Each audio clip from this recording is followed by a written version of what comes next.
what are you doing with the real world? What are you doing with the war room that's actually enabling people to help their family, to make money, and as a byproduct, obviously, you guys make money. Well, the real world I think it's almost a revolution in education, which is another reason why I think everyone wants Andrew to shut up. I feel like the traditional way, because you have to understand, universities have a monopoly on the borrowing credit of young people. An 18-year-old who wants to be a pilot cannot say, hey, bank, give me some money so I can take some flying lessons and get my pilot's license. They'll say, no, join the military or don't.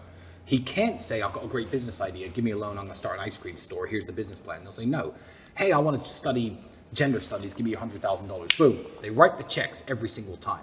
And the people you're learning from are not necessarily qualified to make you a better fit for the workforce. They're not necessarily qualified to teach you anything about how to make money, which used to be the end goal of university. I do not shit on university. My doctors went to university, my lawyers went to university. University is absolutely necessary in today's society. But telling every young person that that's the only path to success.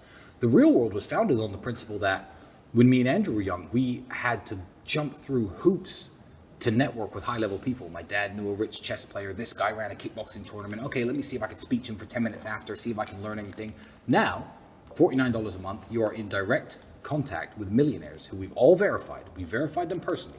People who have made millions of dollars in their industry, and they are going to teach you how they did it and what you should do if you wish to emulate them. So we're cutting out the middleman in a way. So it is absolutely wonderful. Do some people join the real world and just have it on their phone and think it's magic and think it's going to make them money and not make money? Perhaps. It's a resource like anything else, like a great book.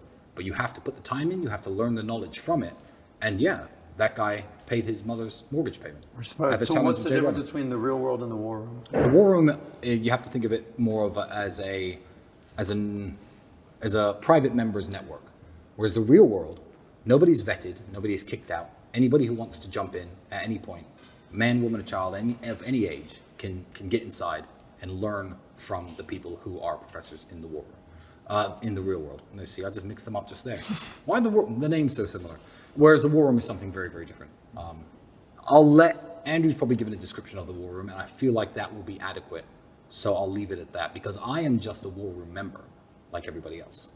I do not own the war room.